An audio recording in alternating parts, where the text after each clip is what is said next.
Halo semua, apa kabar? Semoga baik-baik aja ya. Di video kali ini saya akan merecap alur cerita film Men in Black. Saya yakin banyak dari kalian sudah menonton film ini di waktu kecil. Jadi ayo kita nostalgia lagi.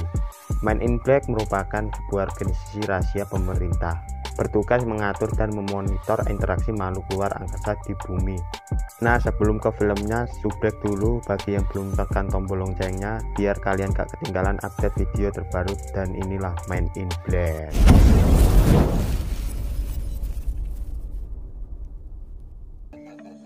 Film diawali dari sekelompok orang yang secara ilegal masuk ke Amerika Serikat, tapi hal itu dihentikan beberapa petugas perbatasan. Tiba-tiba dua orang berpakaian rapi datang dan bilang kalau mereka dari divisi 6. Mereka berdua bernama Agent K dan Agent D.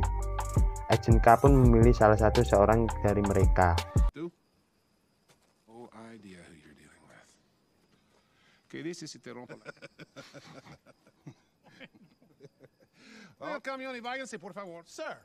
Ternyata setelah diinterogasi, orang tersebut adalah alien yang sedang menyamar, dikenal dengan nama Mikey. Sementara itu, salah satu polisi perbatasan penasaran apa yang sedang mereka lakukan. Hal itu diketahui oleh Mikey, dia mulai mengamuk. Agent D yang melihat hal tersebut berusaha menembaknya. Dikarenakan kondisinya ia tidak bisa melakukannya, Agent K dengan cepat menembak Mikey. Karena ledakan tersebut, para polisi datang dan melihatnya. Agent K pun menjelaskan tentang alat neuralizer.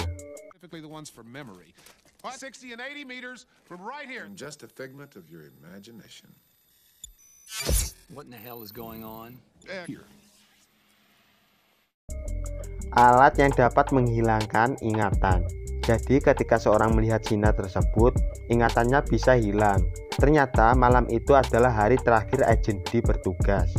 Agent K pun menyinari Agent D agar dia melupakan semua MIB.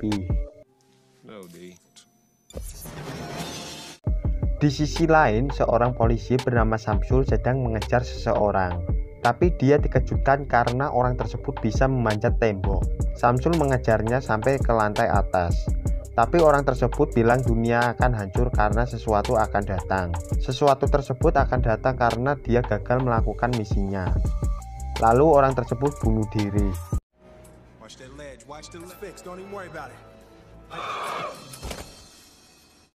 Di sisi lain, di sebuah pertanian, sebuah piring terbang jatuh dan merusak sebuah mobil.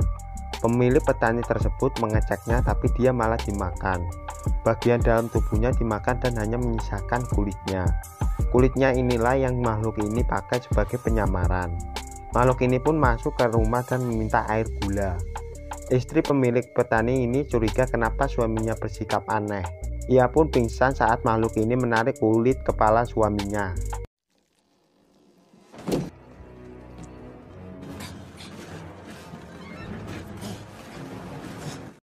Sementara itu, Samsul sedang diinterogasi terkait kematian penjahat yang tadi. Karena nggak ada saksi mata, Samsul dituduh mendorong orang tadi dari atap gedung. Tiba-tiba Agent K datang dan menanyakan tentang penjahat yang tadi. Karena Samsul masih hafal senjata yang dipakai penjahat tadi, ia pun diajak ke toko pedagang milik Jack.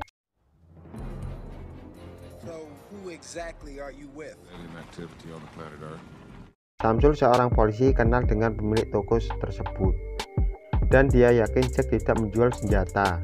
Tiba-tiba Agent K datang dan menanyakan tentang senjata ilegal. Karena Jack tidak menjawab, akhirnya Agent K menembaknya. Samsul pun kaget dengan sikap Agent K, tapi dia lebih terkejut karena kepala Jack tumbuh lagi.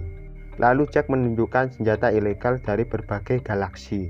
Disitulah Samsul menunjukkan senjata dipakai penjahat tersebut. Setelah mereka pergi dari sana, Samsul pun bingung dengan segala sesuatu yang dialami. Disitulah Agent K memberikan Samsul kartu nama dan meminta datang untuk menemukan jawabannya.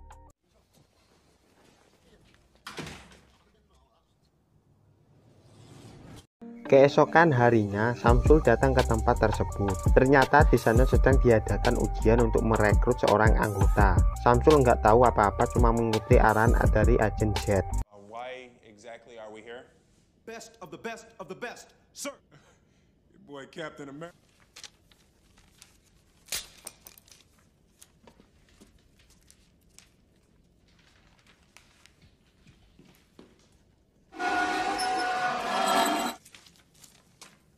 Mereka pun lanjut ke ujian kedua.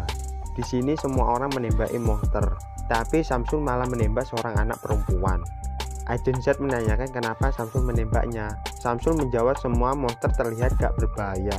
Yang berbahaya justru gadis tersebut, karena di usianya yang masih 8 tahun ia sudah membaca buku fisika kuantum dan dengan santainya di tengah para monster. Karena jawaban Samsul tersebut, ia malah lulus ujian.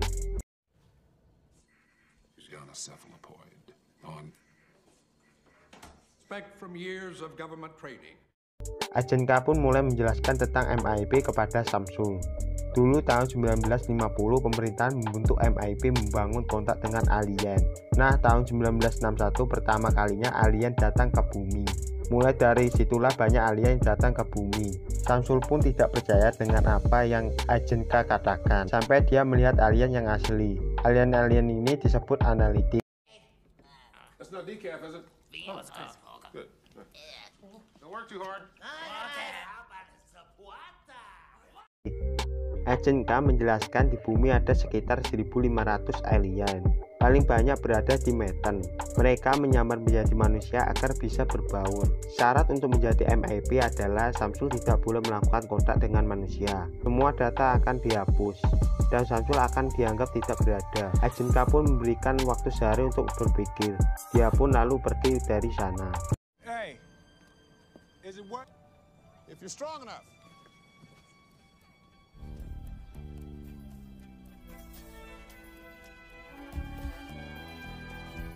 Keesokan harinya Samsul datang ke kantor MIB dan menerima tawaran tersebut. Lalu Agent K mengajak Samsul berkeliling kantor MIB. Agent K juga menjelaskan kalau seluruh alien yang ada di bumi mereka awasi.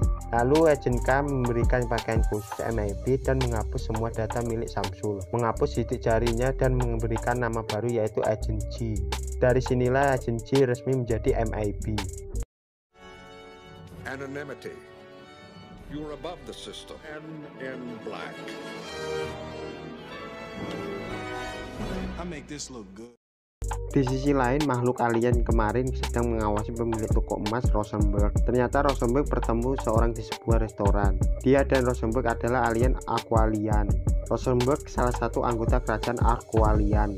Dia bilang alien Bug sedang membunuhnya dan meminta Rosenberg lebih berhati-hati. Ternyata Bug sudah ada di sana dan membunuh mereka berdua. Lalu Bug membawa sebuah kotak milik Rosenberg.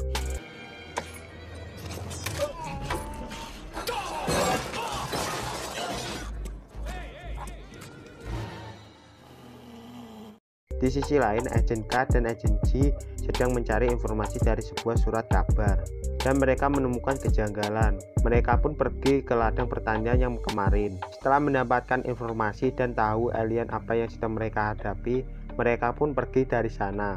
Agent K menjelaskan ke Agent G bahwa alien itu bernama Bug. Bug adalah alien kecoa raksasa yang hidup dari kehancuran spesies lain. Jadi dia sengaja menghancurkan spesies untuk kelangsungan hidupnya. So, what? We don't live off the death and destruction of other species with unlimited strength? Does that sound like fun? Malam harinya Agent K dan Agent G pergi ke kamar mayat dan kita diperkenalkan Dr. Lauren. Lauren menjelaskan di hari itu ada dua mayat yang datang, tapi dengan keadaan tubuhnya yang aneh. G melihat mayat Rosenberg, ia melihat kucing Rosenberg di sana. Rowley pun menemukan keanehan di kuping mayat Rosenberg, dan ketika G menekannya, ternyata mayat tersebut sebuah alat yang dikendalikan alien kecil di dalamnya. Sebelum kematian, Rosenberg sempat bilang untuk menjaga perang galaksi ada di sabuk Orion. Setelah menyerahi Laura, mereka pun pergi dari sana.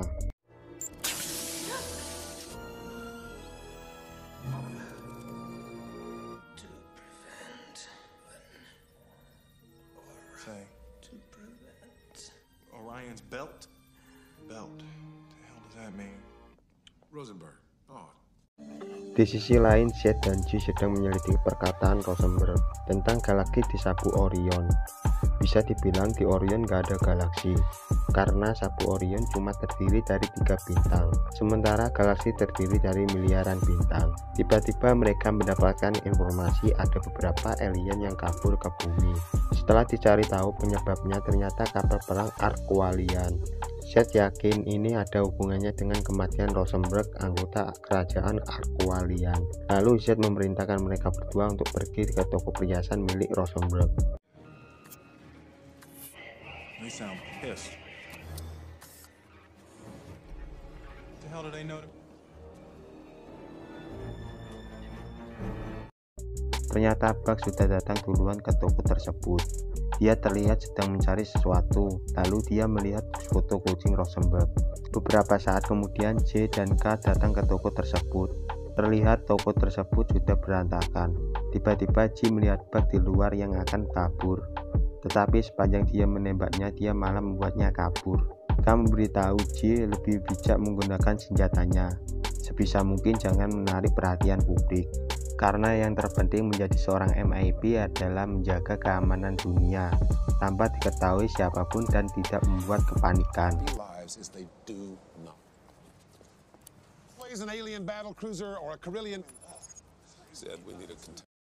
Ji pun kasih tahu kalau para Aqualian meminta galaksi segera diserahkan ke mereka. Kalau tidak, mereka akan menembak bumi.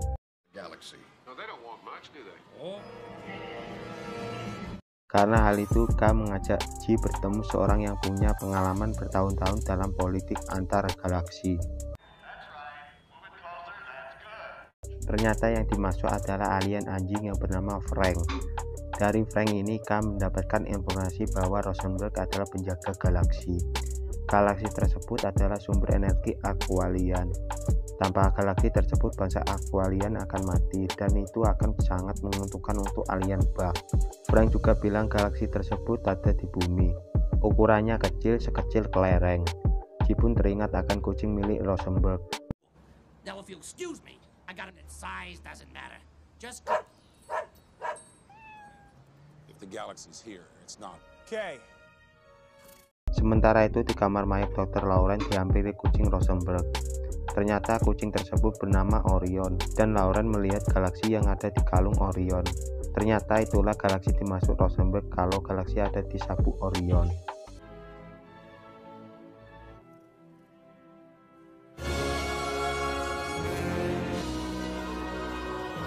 Tiba-tiba Ji dan K datang ke kamar mayat tersebut, tapi ternyata Buck sudah datang duluan ke sana. Buck sudah mendapatkan galaksi dan membawa Lauren sebagai tawanan. Buck meminta Lauren mengantarkannya ke suatu tempat. Ji berusaha mengejarnya, tapi dia kehilangan jejak mereka. If that's what you call a piece of space trash, we got locked. So can it, Aura. let me go. But on it meat sock. Akhirnya mereka memutuskan kembali lagi ke kantor MIB. Di sini K mencari informasi tentang kapal antar bintang yang mungkin dipakai Buck untuk kabur dari bumi. Lalu Ji menemukan kapal yang mungkin akan dipakai Buck. Ternyata benar, Buck pergi ke sana. Ji dan K pun cepat-cepat pergi ke sana. Put on a seatbelt. You like music? Traveling free-handed, rolling in the wrong ways, and then we make it to the telephone. You do know Elvis is dead. Sementara itu, Buck berencana membawa Lauren, tapi karena dia terus-terusan mengoceh, Buck membuangnya. Tapi untungnya dia tersangkut di dahan pohon. Beberapa saat kemudian, Ji dan K sudah datang ke sana. Mereka berdua lalu menembak pesawat tersebut.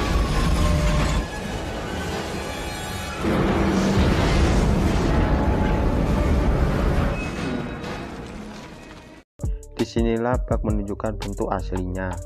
Lalu Buck memakan dua senjata milik mereka. K punya ide untuk mengambil kembali senjatanya. Ketika Buck memakannya, Ji melihat hal itu berusaha menghentikan Buck untuk kabur dari sana. Saat Buck akan memakan Ji, tiba-tiba K yang ada di dalam perut Buck menembak senjatanya. Mereka pun akhirnya mendapatkan galaksinya. Ternyata ada Buck lainnya. Untungnya Lauren menembaknya dan menyelamatkan mereka berdua. Of galaxies and everything. Need to ease up out my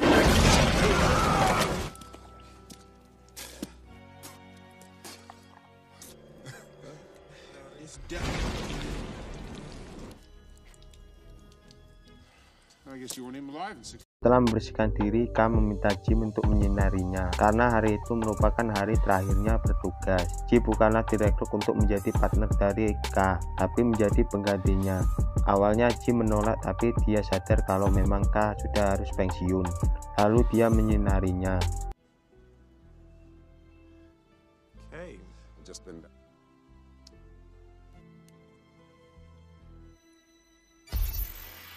Kemudian Jim membaca berita di koran tentang seorang pria bangun setelah koma selama 35 tahun. Dan kini Lauren merupakan partner dari G dengan nama samaran yang baru yaitu Agent L. Film pun berakhir.